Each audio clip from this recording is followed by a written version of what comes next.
Magandang araw po mga parent mentors. Ngayong araw ng Biyernes ay ang araw ng ating pakikipag-ugnayan. Ito po ang ating magiging weekly learning plan sa susunod na linggo. Para po sa week 1, ito po ang ating team. My first week in daycare center o unang linggo ko sa daycare center. Ano po ba ang mga topic na ituturo nyo sa inyong mga anak? Ito po. Una, I have a name. Ako ay may pangalan. Pangalawa, I know my gender. Alam ko ang aking kasarian. Pangatlo, color red. Kulay pula. Pang-apat, I know where I live. Alam ko ang aking tahanan. Sa bawat topic po na yan, meron po tayong objectives. Bakit nga po ba kailangan meron tayong objectives? Dito na ipapahayag ang tiyak na pananalita ng mga pagkatuto o gawain na inaasahang ipakita ng mga bata. Ito po ang ating objective sa isang buong linggo. Una, may pakilala ang sarili. Pangalawa, matukoy ang kasarian. Pangatlo, makilala ang kulay na pula. Pang-apat, masabi ang tirahan. At panglima, makaguhit ng tuwid na linya. Para po sa Monday, uumpisahan po natin ito sa meeting time. Ang meeting time po, dito nakapaloob yung magiging daily routine ng bata sa araw-araw. Magsisimula po ito sa prayer, susundan ng pagkanta ng national anthem, sunod po ay checking of attendance. Sunod naman po ay health inspection, weather report, at motivation song. Lahat po ng activity na ito ay may kasamang video na inyong ipapanood at ipapagawa sa inyong mga anak. Bibigyan ko po kayo ng kopya ng video at ito po ay isisend ko sa inyong mga group chat. Sunod naman po ay activity. Para sa activity, dahil magsisimula po tayo ng Monday, ang nakaka-schedule po dito ay music and poetry. Hindi naman po lingid sa kaalaman nyo na kapag music and poetry, ay maaaring kumanta o tumula ang mga bata. Ang kakantahin po nila ay ang awitin na Kamusta, Kumusta, Kumusta. Sunod naman po ay materials. Ano nga po ba ang mga kakailanganin na kagamitan? Una po, kopya o video ng kanta. Ang kopya po ng kanta ay ibibigay rin po sa inyo. Isisend po ito sa inyong mga group chat.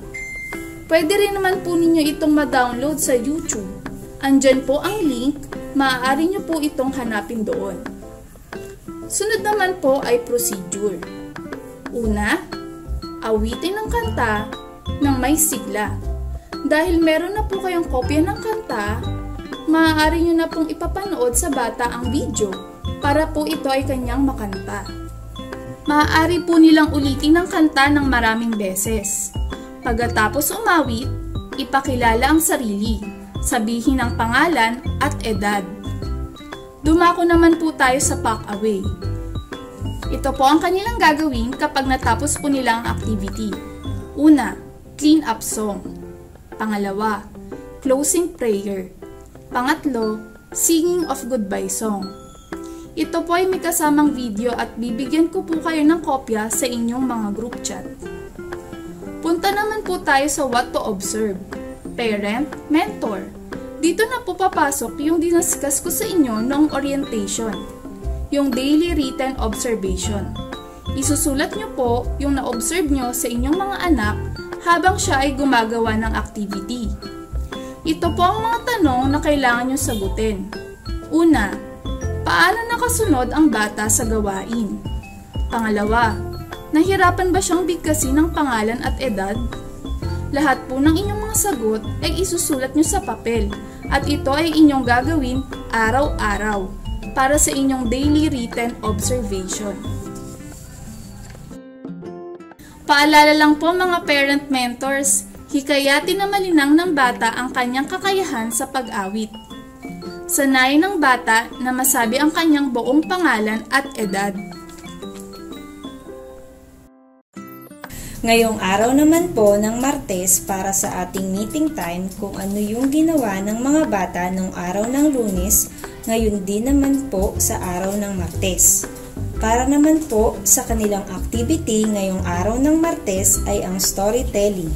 Ang kwento na kanilang panonoorin ngayon ay may pamagat na pulang laso. Ang materials na kanilang gagamitin ay ang video o kopya ng kwento na ipapasa ni teacher sa inyong mga group chat. Maaari din itong mapanood via YouTube at ipapasa din ni teacher ang link nito sa inyong group chat. Para naman po sa procedure, ang mga bata ay panonoorin ang video ng kwento. Pagkatapos niya itong mapanood ay magkakaroon ng talakayan sa pamamagitan ng mga sumusunod na katanungan. Una, ano ang pamagat ng kwento? Pangalawa, sino-sino ang mga tauhan sa kwento?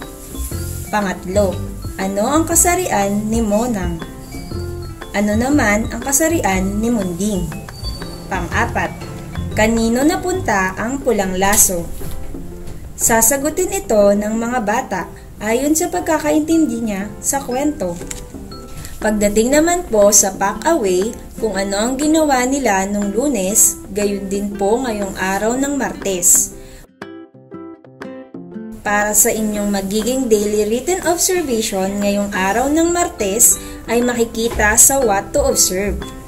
Una, ano ang reaksyon ng bata habang nanonood ng kwento? Pangalawa, paano nakilahok ang bata sa talakayan?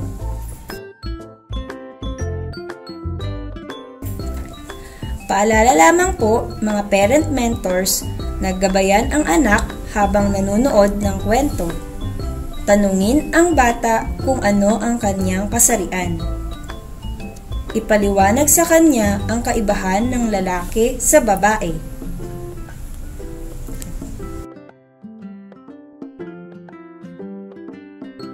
Ngayong araw naman ng Miyerkules para sa ating meeting time, kung ano ang ginawa ng mga bata noong araw ng Lunes at Martes, gayon din naman po sa araw ng Miyerkules. Para sa kanilang activity, ngayong araw ng Miyerkules ay ang arts and crafts. Pagkukulay ang kanilang gagawin. Ang mga materials na kanilang gagamitin ay krayolang pula, cutouts na hugis puso na may nakasulat na pangalan ng bata o name tag. Ang procedure ng activity ay mapapanood sa video na isisend ni teacher sa inyong mga group chat. Para naman po sa pack-away, kung ano ang ginawa ng mga bata noong araw ng Lunes at Martes, gayon din naman po ulit ang kanilang gagawin. Para sa inyong magiging daily written observation ngayong araw ng Miyerkules ay makikita sa what to observe. Una, paano humawak ng krayola ang bata? Pangalawa, nakulayan ba niya ang name tag? Paalala lamang po sa mga parent mentors na turuan ang bata sa paghawak ng krayola, maaaring gabayan ng magulang o nakatatanda ang bata sa pagsusulat ng kanilang pangalan. Ngayong araw naman ng Huwebes para sa ating meeting time, kung ano ang ginawa ng mga bata noong mga nakaraang araw, ganun pa rin ang kanilang gagawin. Para sa kanilang activity ngayong araw ng Huwebes ay ang games. Maglalaro ang mga bata. Ang tawag sa kanilang lalaruin ay pass the ball. Ang mga materials na kanilang gagamitin ay bola, speaker or cellphone. Ang procedure ng activity ay mapapanood sa video na isisend ni teacher sa inyong mga group chat. Para naman po sa pack-away, kung ano ang ginawa ng mga bata noong mga nakaraang araw, ganun pa rin ang kanilang gagawin. Para sa inyong magiging daily written observation ngayong araw ng Huwebes ay makikita sa what to observe. Una, nasabi ba ng bata ang kanilang pangalan, edad at tirahan? Pangalawa, Paano pinasa ng bata ang bola sa miyembro ng kanilang pamilya?